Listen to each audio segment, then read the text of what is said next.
Deixa eu falar um pouquinho aqui de Argentina. O governo argentino anunciou que vai submeter a um teste de idoneidade cerca de 40 mil funcionários públicos. Aqueles que não conseguirem passar serão exonerados. O objetivo é comprovar que os funcionários teriam capacidade de exercer suas funções. O teste será obrigatório para todos os servidores do Estado com contratos previstos para vencer em 31 de dezembro. Gustavo Segré, que teste de idoneidade é esse? Como é que vai funcionar isso, hein? Estou adorando isso. Eu acho maravilhoso isso, porque o Estado acostuma ser um cabide de emprego de um monte de incompetente que tem um padrinho político que ajudou na campanha e, por dedicação a essa ajuda, colocam ele com um salário magnífico para fazer nada. Às vezes nem sabe do que tem que fazer. E aí vem essa possibilidade de fazer uma observação importante. Na Argentina, a maioria dos funcionários públicos não entra por concurso, não tem concurso.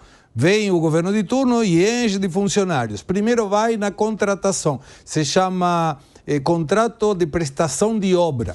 Aí depois ele vai para a planta transitória e depois o governo de turno passa todo mundo para a planta permanente e esse não pode ser demitido. Então o que o governo está fazendo? Aqueles que estão em planta permanente não podem ser mexidos, de jeito nenhum. Mas teria estabilidade como seria aqui no Brasil. Mas aqueles que têm contrato por um ano, que devem ser renovados, dizem, tá bom, então eu quero ver, se você está, por exemplo, na Secretaria de Finanças, me conta quanto você sabe de finanças. E vai começar a ter esse tipo de estudos para os próximos que entrarão no Estado. E acho maravilhoso, porque pode ser que tenha uma pessoa competente que conheça um político, mas esse não deveria ser o fator fundamental para entrar no Estado, e sim o conhecimento para o cargo que ele vai ocupar. Ô Zé, o que você está achando dessa ideia do presidente Javier Milei, hein? Maravilhosa. Se essa moda pega aqui, eu vou te contar, haveria uma renovação total. Quer te dizer que houve uma votação aqui, não ficou na lei, mas houve uma tentativa de colocar o teste de idoneidade de uma forma diferente. Era a possibilidade de agentes do governo, como Polícia Federal e tal, ligar para um funcionário e propor uma coisa ilegal. Propor um suborno, e se ele caísse na armadilha, seria demitido, né? E aí caiu no Congresso, o pessoal de esquerda achou, não, isso aí é um estado policialesco, não dá, e não foi aprovado. Esse era o teste de idoneidade brasileiro. Mas este teste de conteúdo, ele deveria ser óbvio. É impossível demitir um servidor público no Brasil. É impossível. E vou te dizer, muitos gestores tentaram fazer isso e ganharam, foi processo.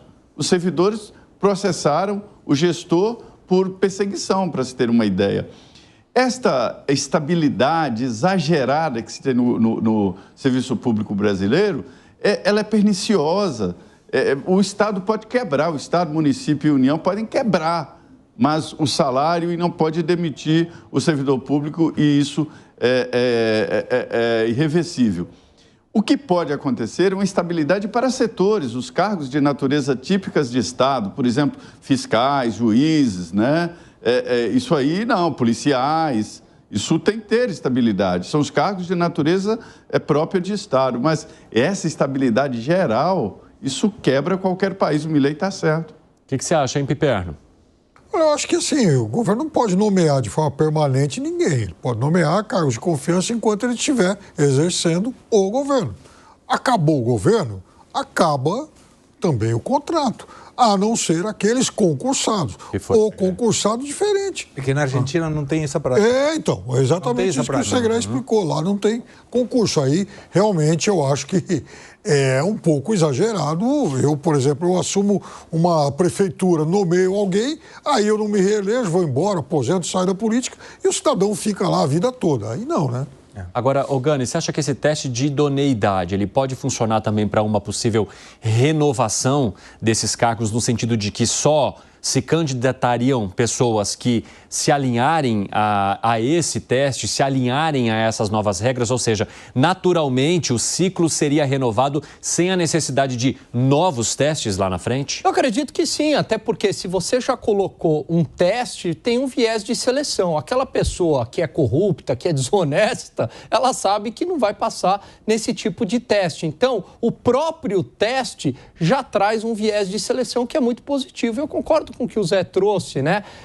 Em relação ao excesso de estabilidade. É claro que funcionário público tem que ter estabilidade, mas o excesso é algo ruim. Eu conheço excelentes funcionários públicos que acabam tendo os mesmos benefícios daqueles maus funcionários públicos, e isso precisa acabar com uma reforma administrativa aqui no país. Fala, Segré. São aqueles funcionários nhoquis, eles vão no dia 29, recebem o salário e até o dia 29 do outro mês eles não aparecem. Mas se, por exemplo, para ser advogado e advogar, precisa passar por um exame da OAB. Se para ser um médico com registro tem que ter um exame de idoneidade, por que o político ou aquele funcionário público não deveria? Tá certo. Agora, Segré, como é que isso está batendo para o funcionalismo público lá e principalmente para os sindicatos que têm uma atuação forte nos últimos anos diante do governo anterior? Ninguém quer soltar o osso, mas está certo, tem que ser feito, é a melhora do funcionalismo público. E a partir de aí, quando você fala hoje, o que você é? Funcionário público. Como? Não entendi. Funcionário público. Dá vergonha falar que é funcionário público na Argentina. Agora, a partir disso, quando alguém seja funcionário público, é assim, eu sou funcionário público, dei o exame e aprovei, eu sou apto para esse cargo. Quer acrescentar algo, Piperno? Lembrando que a previsão para esse ano é de queda de 3,5% do PIB. Mas mal. E o que você quer dizer com isso, Piperno? Eu quero dizer que a Argentina continua tendo problemas muito urgentes para resolver. Vai resolver, fica tranquilo. O risco do país 3,5%. O risco do país está no melhor momento desde que o Milei assumiu e o dólar está caindo que nem doido, quando aqui está subindo 3,7 numa semana. Eita, ele mandou tiroteio agora. 3,5% de queda no PIB é coisa de pandemia. 1 trilhão e 110 bi também é pior que a pandemia. Mas aqui, em compensação, são 3,5% de crescimento. Sextou. Só jogando espinho no outro.